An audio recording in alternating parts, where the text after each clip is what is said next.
I'm sure you heard this term before. Condition is everything.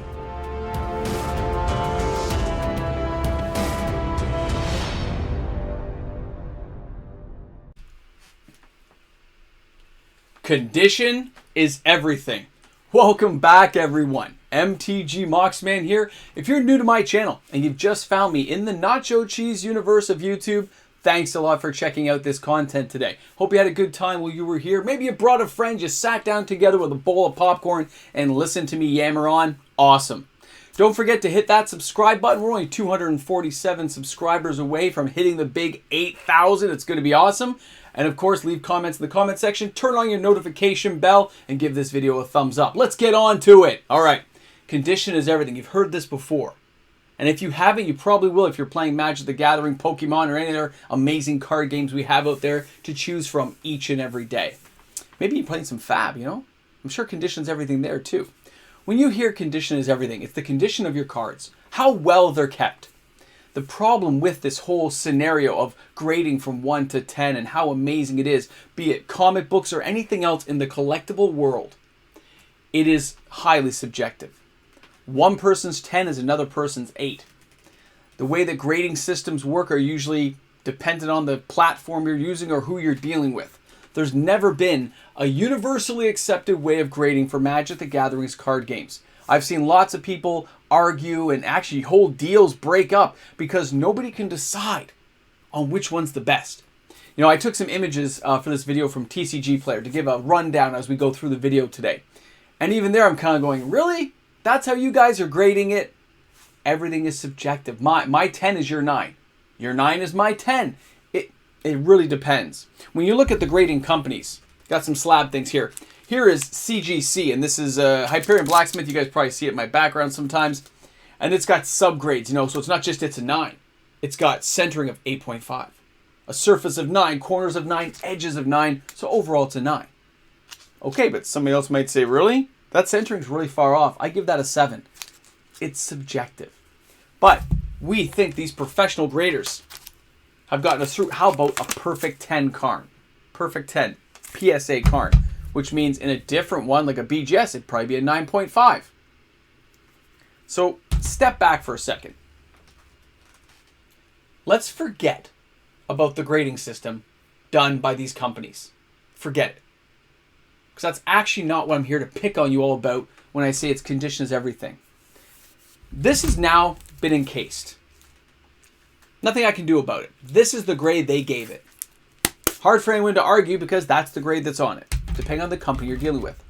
But how about when it's not a graded card? Say you got to take some trade in. You got some decent stuff. You're like, I got to trade these cards in. I want to work up to a new card. There's some amazing reserve list card I want to get because a lot of times the condition problems we see happen in the reserve list world where cards are very expensive and become very pricey. And a lot more issues come between a near mint and a slightly played, a moderately played, a lightly played. A lot of variation seems to occur when dealing in these markets. I see it all the time myself. Even when a sealed pack of cards, somebody goes to grade one of these dark packs and they go, oh, that's a 6 because there's a curl there. Really, who's judging that? So when you go to a store, understand that LGS you're dealing with, they are like a used car salesman from the 1990s.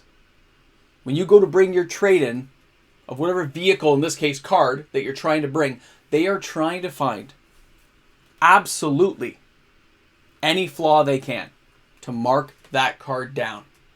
Now the worst thing that happens is if they mark it down to, let's just say, moderately played. You still sell it to them. You wanted some money, you wanted some trade-in, and then you happen to see that card 2 weeks later in their showcase as lightly played. I know, and it's happened. I've seen it lots of times, even with the own stuff that I brought in. I was like, oh, seriously, you guys changed the grade on that? Like something happened I missed? Did you do a touch-up on the card? Did you do card repair? Because you guys told me, and you know, oh, it was a different person grading from the store. I guess they marked you a little harsh. Subjective. Just, it sucks. I get it. So you have to really determine the value of that card before you go in. Forget what they're going to offer you. Look at the card. Look at the values going for in some of the platforms, MTG markets, Goldfish, whatever. and you determine what you think that value is before you go to that store.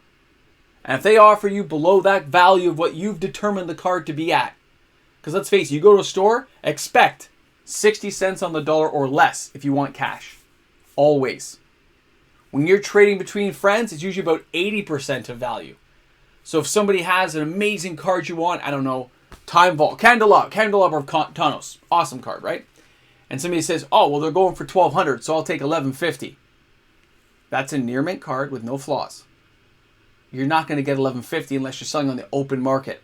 If you're selling to somebody that you trust, you're going to be taking a hit. You're selling it to a store, you're taking 50%, 60% of the dollar, right? That's the way it's going to be.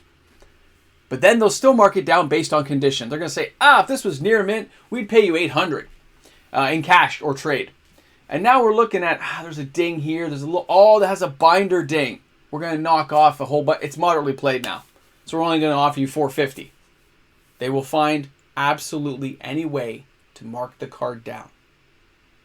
Just remember that when you go into these situations, understand what you're walking into. A lot of people eventually take in bulk to trade in. And not all junk bulk. I'm just talking like a big slab of cards. Could be rares and mythics and things worth $4 or $5 each. But they're giving you $2 or $3, and then they're going to look for dings and things to wear it down more to get you down to $1 or $2 a card, right? Understanding that when you go in and then determining the value you think the card is at, so you can honestly just say, no, sorry, I think the card's in better condition than that, and I'm not going to sell it to you. There's a lot of times I say hold the line when it comes to reserve list cards, and that is strictly because I just want to keep the card myself, and I don't think I'll get the proper value that I value a card at. It happens. So I'm going to show you a few images here taken from TCGplayer's way of grading cards and how they do it when they come in. Let's take a look at these, have some fun, and you guys, of course, will let me know what you think in the comment section by the end of this video, unless you've already made up your minds. So let's go ahead and take a look at image 1. Now you'll see here, near mint, lightly played, or I've also seen the term slightly played. So SP or LP, slight played or lightly played. Near mint, also use the term as NM, near mint. Light played is LP or SP. Then there's moderately played, which is MP. Heavily played is HP. And then there's damaged. And damage really runs the gamut nowadays. Now we go ahead and we take a look at the next image. This is from their website, okay, guys? See that little tiny corner I've circled it? So you can see that little tiny thing, a little tiny nick in the card. An example card in near mint condition. Cards in near mint condition show minimal wear from shuffling, play, or handling, and can have a nearly unmarked surface. Nearly. Remember that. They should underline that. Nearly unmarked surface. Crisp corners and unblemished edges. Outside of a few slight flaws. Few slight flaws. And this is for near mint. That means it can have a few scrapes and stuff, guys. Little tiny little imperfections. A near mint card may have slight edge wear or a scratch or 3, but overall look nearly unplayed with no major defects. The acceptable range of cards within the near mint condition includes both cards with no imperfections and cards with few slight imperfections. That still leaves quite a few things, right? It should just say, if we see 2 scratches or more, it's not near mint. It's now lightly played. See how they leave that opening to determine? It's a little too broad. All right, now this is cards in LP or SP condition. Cards in lightly played condition may have minor, border, or corner wear, scuffs, or scratches. There are no major defects, such as grime, bends, or issues with the structural integrity of the card. If I see a bend, it's damaged. I'm sorry. If it's got a crease right through it, it's damaged. All right, noticeable imperfections are okay, but none should be too severe or at too high a volume. So a few little scuff marks, a few lines here and there of some dirt or something that's really tiny, I guess that's okay. See how it leaves it open to interpretation? An acceptable range of cards within the lightly played condition include both cards with few or a handful of minor imperfections. If I saw those scratches on a card, that's moderately played right there. But that's just me, my own way of grading. Cards in moderately played or MP condition can have border wear, corner wear, scuffing and scratching, creases or whitening in any combination of moderate examples of these flaws. A moderately played card may have some form of imperfection impacting a small area of the card from mishandling or poor storage, such as creasing, that doesn't affect the card's integrity or in combination with other. Cards in HP condition have major amount of wear. Cards can show a variety of moderate imperfections along with creasing, whitening, and bends. Heavily played cards also have flaws that impact the integrity of the card, but the card can still be played in a sleeve and be playable. Okay. The last one here is damaged. Damaged cards show wear or imperfections beyond the standards for both other conditions. Cards in damaged condition can also exhibit an imperfection that may make the card illegal for tournament play, even in a sleeve. Cards in damaged condition may have a major border wear, corner wear, scratching, scuffing, as well as folds, creases, tears, or other damage that impacts the structural integrity of the card. So for the next part of the video, I'm going to show you guys some cards, and let's go over the conditions of these cards and see if we can agree or if we disagree on those conditions. So the first card we're going to show you is Cinder Baron. Oh, look at this beautiful 2019 masterpiece of a card. Remember that? Comes into play tap. Beautiful. So somebody's looking this card over. Let me flip it over. Just go nice and slow so you guys can see everything. You can see it has a tear. It's got a pretty significant tear there. And a tear down here. Most people will consider this card damaged. Okay, as nice as the rest of the card may look, it's damaged for obvious reasons. Because it has tears in it. That makes it pretty easy for me to recognize as a damaged card. Now, how about this guy here? Look at my Wheel of Fortune. This is one of my original Wheel of Fortunes I had since I was a teenager. You guys can notice, let's pop it out of the sleeve because you would never judge condition looking inside a sleeve. You want to be able to hold it, look at the card. So, lots of grime. If you can see that there, this one's got lots of grime along the edges from being back in the day. Oh, sorry, making this go out of the camera, go out of focus there. Let's catch it back up. Bring it in slower. You can see all the grime along the edges. You can see the edge here and the top. It lays flat. It looks good from a distance, but there's lots of dirt. Flip it over, and you can see, although it's got some very heavy whitening, this is probably going to fall into the heavily played category. Not quite damaged. Been around the block a lot. Well loved from me since 1993-94, and I'm still using it to this day now. But let's just say we can agree that that one's probably heavily played. If you guys disagree, let me know, but I'm going to say that one's heavily played. Now, how about, let's put this one over here for a second. Let's go ahead and take a look at a plateau. Because again, most of these condition issues do come from reserve list cards of some age. Here we have a plateau. Right? Now it's in the sleeve, don't forget. Now this one here is going to be, what is this one called? The Pro Fit ones. So it may take me a second to slide this bad boy out. Bear with me. You can see when we look at this card, lots of dirt along the edges. That's the one that you always tell. Looking right away, you can see all those cards on the sides. The back of the card, other than being quite off-centered, of course not unusual for back in the days of revised, this one's had quite a beating, but it looks beautiful. I'm glad it's here. It's hanging out with us. Again, a card I've had for a very long time. Surface has a few dings you probably can't see unless I tilt it to the light a certain way. You see that ding right there? Just a little tiny marking. It's not like an indent. It's just dirt that's accumulated over time. It is a well-loved card. That one probably is also considered either heavily played, maybe moderately played. Some people like to say moderately played plus. But I'm putting this one because of that front, probably close to heavily played at this point. Unless you can get that dirt off and somehow beautify the card, make it nice. It's the way it is. But I'll be curious to see what people say about that. Now, we're taking a look at Badlands. Let's take a look at a Badlands here. Again, look at the card in the front. Not as much whitening, is it? It's kind of clean. Looks nice. Has a good image to it. But let's flip it over. What do you notice right away? Oh! What do you think? It's got that corner crease. And it got some heavy whitening on this corner. Whitening up there too. Guess what? It's from picking my teeth too much through my cards as a teenager. I consider this card heavily played. As soon as I saw that crease, that's heavily played to me. Okay? I wonder what you guys think, though. Is that heavily played? Moderately played? What do you guys think? Now, the funny thing here. Let's go to Spectral Guardian for a second. Spectral Guardian. We're going to good old Mirage. All right. You look at the card. Very crisp. Very nice looking. Little tiny ding there. See that little ding? Little tiny ding. Very slight. Look at the back. No whitening, no edge wear. Beautiful card. This, under most people's thing of judging, I bet you they'd say it's lightly played because of that ding. But if you look at that TCG, one little ding like that is allowed. So this is probably considered near mint by their judging of the card. I would argue this is lightly played. Okay? I would say that's lightly played because of the ding as well. It is not near mint to me. I want like no real thing on the surface at all. It has to be smaller than that for me to be considering that a near mint card.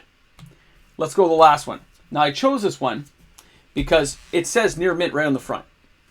They said this was near mint when they sold it to me, okay? $88 Canadian. This card is near mint. One near mint card that's totally perfect from Back in the Dark. So let's be really critical of this card. Let's take a look. All right. Good corners. No ding, no wear. I'm tilting the card to see you guys can see if there's any surface wear. Do you see anything? Probably not, because I don't see anything when I'm looking at it. Surface is crisp, no indents, no abbreviations, no divots. Back of the card. Do it tilting. Do we see anything? I'm looking in the light. I'm not sure if it shows it that well for you guys. Guess what? Let me look one more time to make sure. No, I don't notice anything out of the unusual for this card. There's no dings, no wear, no nothing. This card for me is considered near mint. It would pass my mustard test and say, yep, that card's near mint. No wear and tear on that City of Shadows. It is a pretty beautiful card. Let's go back to the main screen. All right, I've showed you TCG's way of grading. I've also taken the time to show you how I might grade some cards in my own collection. You know some differences there and how we might both grade them? Have you ever been to a store? You've walked in, you said, I want that card. You look in the shelf, they have a cool card in the case, and you're like, I want that card. They've got it marked as near mint. And when you look it over yourself, you actually say it's lightly played. You ever tried to argue that with the store? Saying, look at that. Have you done that? I'm curious. I've actually never done that myself, I don't think. If it's just not near mint in my eyes, I put the card back. But I wonder if one of you guys ever haggled with them about that. So let me know. At the same time, an online platform, you ever order a card and it says it's heavily played, but you wanted to save a few bucks, and then when it comes to your house, it looks more moderately played to you? I've had that a few times myself. I came out ahead in my eyes, under my opinion. Some stores don't want a complaint. They'll mark their cards very harshly before they send them out. Other stores will say, this is near mint. You go, yep, I need a near mint card. I'm ordering it. I'm gonna pay the premium. And it comes and you think it's lightly played because it has a little tiny nick like we talked about. It just looks different to you under your lens. So be prepared for that. But when it comes to selling, when you say, I want X amount of dollars, be prepared to walk away if you don't get the price you want. Because that actually could happen. Maybe you'll try a different store. Maybe you'll have to use an online platform such as eBay to try to maximize that money when selling a card that you say is near mint that other people might say is lightly or slight play. It's the way it is in the world. We all have an opinion. It's the best part about it. We don't have to agree. We can agree to disagree. Thanks a lot for tuning in today. I really hope everyone had a great time and enjoyed the video. I look forward to seeing your comments in the comments section. I'm sure there'll be some great stories about some of those trade-in deals you've tried to do and have either succeeded, fallen apart, or maybe a surprise. Guys, have a fantastic day today. I'll see you all soon. And of course, a big shout out goes out to each and every fantastic patron on the channel. Thank you so much for that continued support each and every day. You guys make it happen. What can I say? Looking forward to seeing you guys soon. Have an awesome day today, everyone. Well, that video took a little longer to make than I anticipated, but I got everything down. I hope you guys enjoyed it today. We're going to have a little fun with thwart the enemy. That's right. We're going to thwart this enemy as he comes along. Thwart the enemy. See? There you go. I said it enough times. You should know it's going in the 10K box. Because we are getting closer. So what do you guys think? One of those awesome days out there. We still got a little snow here in Canada. Can't wait till it starts warming up. Oh, it'd be so nice to get a little bit warmer, you know? Kind of chilly sometimes when you wake up in the morning, you're walking the dog. A little cold, but don't worry. Got that coffee right before I leave the house. Keep me nice and warm. It's going to be good. Hope you guys are having an awesome day today wherever you are in the world. Stay safe, okay, everyone? I'll see you guys soon. Have an awesome day.